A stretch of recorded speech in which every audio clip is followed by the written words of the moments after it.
Is language a bridge or a barrier?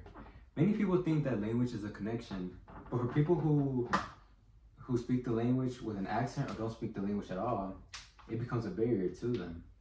It keeps them away from opportunities, silences their voices, and it causes discrimination. What if the way you spoke a language determined if you got the job or the respect that you deserve? Think about that for a minute. For people who speak a language with an accent or don't speak the language at all, the answer would be yes. They are judged, made fun of, and pushed out of opportunities because of the way that they speak.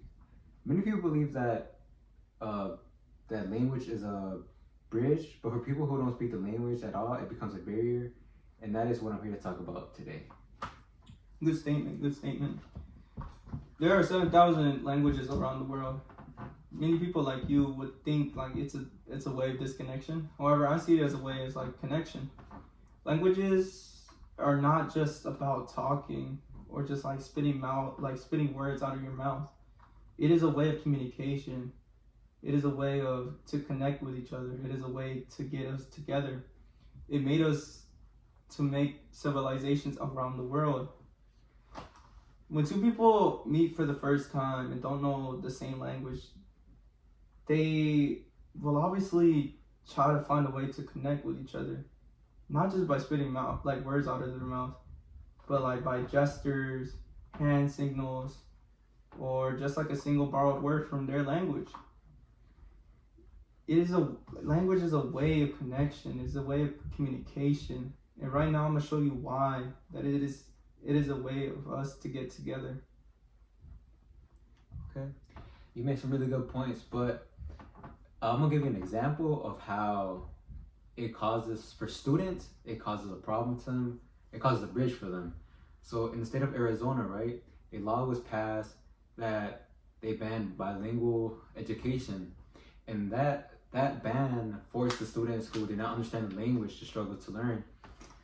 The students struggled to learn not because they didn't understand the language, not because they weren't smart, but because they couldn't understand what they were learning about and how the school system basically failed them and how it made it seem how the school doesn't care about their language.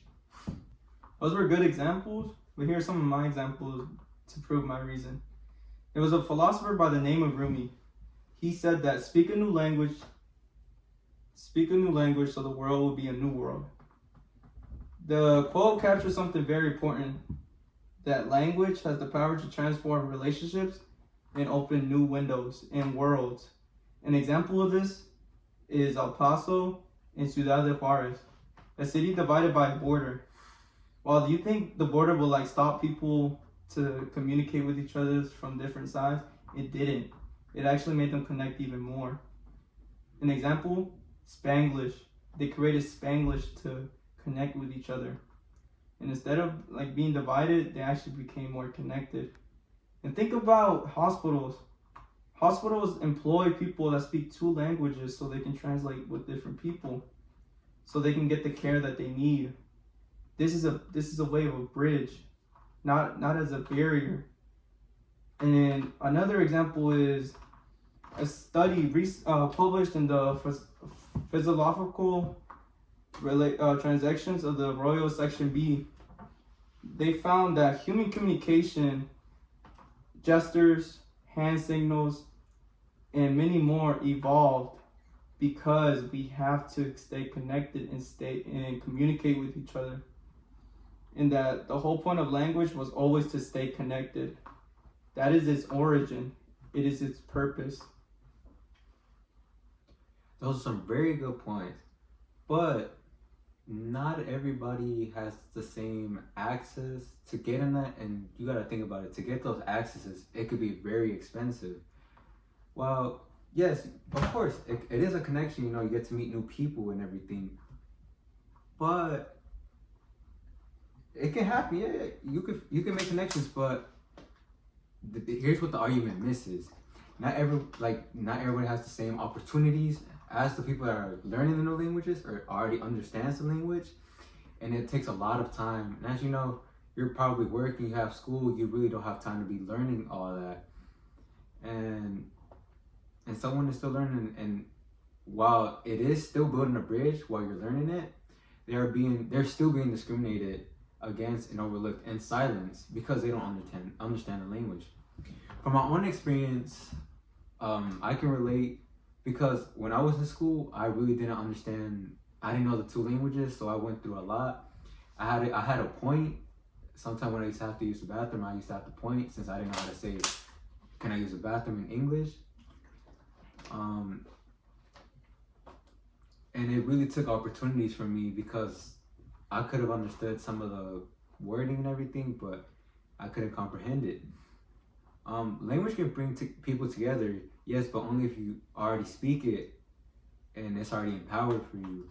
For everyone else, it's a barrier, and pretending otherwise ignores the people who are being left behind right now because of it. That is a good explanation. I understand your pain. I also went through it as well. However, I just see it as differently. My dad, Fernando, came into this country not knowing a single ounce of English. For years, he was discriminated. For years, he did not, he was very confused on the bills he has to pay, didn't know what to say, didn't know what it said. However, he turned that as motivation. It's not the problem. The problem is not about language. It's just the way how you use it. Some people use it as fuel to motivate yourself to go up. Right now, I would say my dad is at a place where people would wish to be at from his country. And also consider that the accents isn't about how much you know language. I feel like that is just not true. I feel like accents are just where you're from. An example of this is like a New Yorker from New York. Do you think that their New York accent, they don't know English at all? No. Another example is people from England. You think if they come here to US and speak their British language, do you think people are gonna say he doesn't know English at all? Obviously, yeah. So accent does not describe how much you know a language. Accent is just where you're from. It is what your background is. And that is just not a barrier. That is an advantage. I agree with you 100%, but you can still get discriminated in a lot of ways. For example, that's why a lot of people, when they're doing their resume, they take the languages out. They don't even try to include it because if they put that certain language in there, the person that's trying to give them the job, they're gonna go, oh, they probably don't know this since they're from here. So that's discrimination. If they see Spanish, they're Hispanic, or their accent too. They're probably gonna be like, oh, they don't know all these words because of their accent or because they're from where they're from. I feel like the statement you just said, I actually disagree with. I work in O'Reilly's, and I feel like the only main reason why I got hired is because I know Spanish. I know more than one language. I'm bilingual. After I got hired, more people started coming in that speak Spanish, and I help out with parts that they need, and I explain to the workers what they need in English. However, they speak in Spanish, so I can translate what they need. Before, they told me that they didn't have any Spanish speaking workers, and after me, more people are coming in, and I feel like that Spanish, or not even Spanish, just knowing the language can actually bring in more people. And I've actually spoken with people that spoke Spanish in the store, customers. I try to tell them where they're from. They tell me all these stories. We have a good conversation. I feel like that is a way of connecting. That is a bridge. Yeah. Okay, I see what you're getting, but you see how that created a barrier between you and the customer? And that's my point, that you need somebody to help them to understand.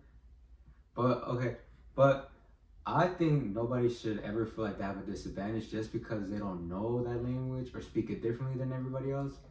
And this happens every day, just how you said. It happens every day at school, work, or people who are even trying to get a job.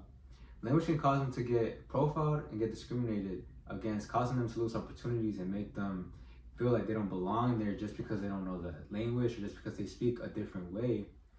And this is why I think it causes a barrier instead of a bridge. Those were good statements. It does make me think twice. However, I just still disagree. When like two people don't share the same words, they will find a way to communicate with each other, to understand, to build something with each other together. That is just not a coincidence. It's just a human nature. It is why language was created. Yes, there are people that use language to exclude, to divide, and to discriminate like each other. But that is not the fault of language. That is just the fault of the people that are using language as that. Those type of people don't value language. They don't honor it. They don't use it as a gift. The solution is not to use language as a barrier. The solution is to protect every language. Is to honor it, to honor every accent, and make space for every voice.